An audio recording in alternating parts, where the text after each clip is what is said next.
मित्रांनो, कमळीच्या आयुष्यात आता एक नवीन आणि मोठं वळण आलं आहे. कमळीला तिच्या भूतकाळाशी संबंधित काही प्रश्नांची उत्तरं मिळणार आहेत असं सांगून तिला एका ठिकाणी बोलावलं जातं. सुरुवातीला कमळीला वाटतं की कदाचित तिच्या भूतकाळाबद्दल कोणाला तरी काही महत्त्वाची माहिती मिळाली आहे, म्हणून ती तिथे येते. पण तिथे पोहोचल्यानंतर तिच्या लक्षात येतं की हे प्रकरण फक्त भूतकाळाच्या पुरतं मर्यादित नाही. तिला सांगितलं जातं की तुमच्या काही प्रश्नांची उत्तरं माझ्याकडे आहेत, ती उत्तरं मिळवण्यासाठीच तुम्ही इथे आला आहात. कमळीला अजूनही काहीच समजत नसतं. ती वारंवार विचारते की माझ्या भूतकाळाबद्दल तुम्हाला नेमकं काय माहीत आहे आणि तुमचा माझ्याशी काय संबंध आहे. पण समोरची व्यक्ती तिला शांत राहायला सांगते, कारण कमळीला सगळ्या प्रश्नांची उत्तरं मिळणार असतात, फक्त तिने थोडा धीर धरायचा असतो. पण त्याचवेळी तिच्यासमोर एक वेगळीच गोष्ट उघड होते. ज्या ठिकाणी कमळी आली असून ते साधं क्लासेसचं ठिकाण नसून विजेता कोचिंग क्लासेसची 51वी ब्रँच असल्याचं तिला सांगितलं जातं. या क्लासेसची मोठी ओळख असल्याचंही सांगितलं जातं. महाराष्ट्रातच नाही तर महाराष्ट्राबाहेरही विद्यार्थी इथे प्रवेश घेण्यासाठी अर्ज करतात. इथे प्रत्येक विद्यार्थ्याला प्रवेश मिळत नाही. एक ठराविक कट ऑफ आणि वेटिंग लिस्ट आहे आणि प्रवेशासाठी अनेक प्रक्रिया आहेत. विद्यार्थ्यांना लेटेस्ट टेक्नॉलॉजी, ॲडव्हान्स लॅब आणि प्रॅक्टिकल प्रशिक्षण दिलं जातं. शिक्षण पूर्ण झाल्यानंतर प्लेसमेंटची सुविधाही दिली जाते. म्हणजेच विद्यार्थ्यांना फक्त शिक्षण नाही तर त्यांचं भविष्य घडवण्याचा दावा हा क्लासेस करतो. पण हे सगळं ऐकून कमळी मात्र फारशी प्रभावित होत नाही, कारण तिच्या मनात एकच प्रश्न असतो, मला इथे का आणलंय? आणि त्यानंतर तिला एक मोठी ऑफर दिली जाते. जर एखाद्या विद्यार्थ्याला या क्लासेसची बेसिक कोर्सला प्रवेश घ्यायचा असेल तर तब्बल 1,70,000 रुपये शुल्क आहे. त्यातही सीट रिझर्व करण्यासाठी आधी 50,000 रुपये भरावे लागतात. त्यानंतर बॅकग्राऊंड चेक होतं, आई-वडिलांची मुलाखत होते आणि मग प्रवेश मिळण्याची शक्यता असते. हे सगळं ऐकून कमळी स्पष्टपणे सांगते, मला यातलं काहीच करायचं नाही.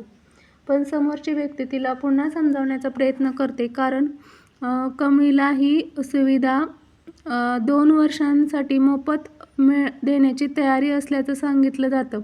कमळीला 1 रुपयाही भरायचा नाही आणि त्यामागचं कारण ही समोर येतं. कमळी ही मुंबई युनिव्हर्सिटीची टॉपर असल्यामुळे तिला ही विशेष ऑफर देण्यात आलेली आहे. पण एवढी मोठी ऑफर मिळूनसुद्धा कमळीचा निर्णय बदलत नाही.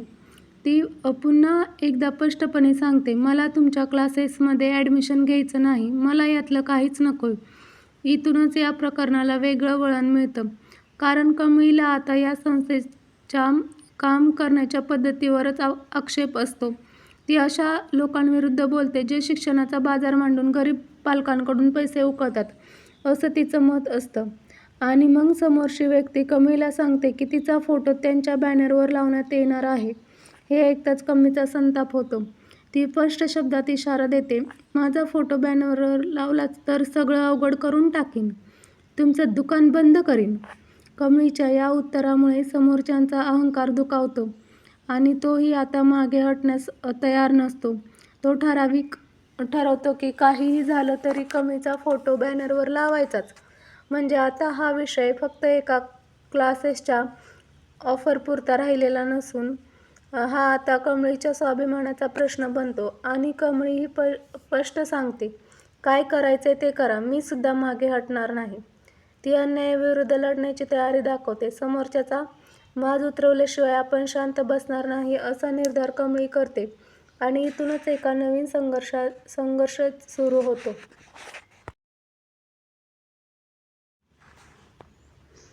कमळी विरुद्ध विजेता कोचिंग क्लासेस. पण मित्रांनो, या संपूर्ण प्रकरणात अजून एक गोष्ट लक्ष वेधून घेते. दुसरीकडे घरात त्या म्हाताऱ्या आजोबांविषयीच्या होणाऱ्या हालचालीबद्दल चर्चा सुरू आहे. कमळीने आणलेल्या तेलाने मालिश केल्यानंतर त्या आजोबांमध्ये काहीतरी बदल झाल्याचं दिसतं. तो अचानक हालचाल कशी करू लागतो आणि हे पाहून घरातील कामिनी व रागिनी घाबरलेले आहेत, कारण जर तो पूर्णपणे शुद्धीवर आला आणि बोलू लागला तर अनेक गुपितं बाहेर येऊ शकतात असं कामिनीला वाटतं. त्यामुळे ती रागिनीला सांगते की त्यांच्यावर बारीक लक्ष तू ठेव. जर त्या आजोबाने स्वतःहून हालचाल केली नाही तर तो पडला कसा, असं रागिनी म्हणते. याचा अर्थ घरात अजून कोणीतरी त्याचा शत्रू आहे का?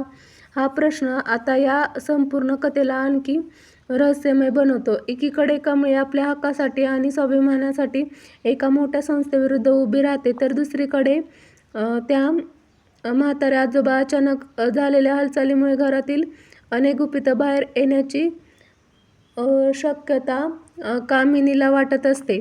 आणि सगळ्यात महत्त्वाचं म्हणजे कमळीला तिच्या भूतकाळाची उत्तरं मिळणार असल्याचं सांगून तिला या ठिकाणी आणण्यात आलं होतं.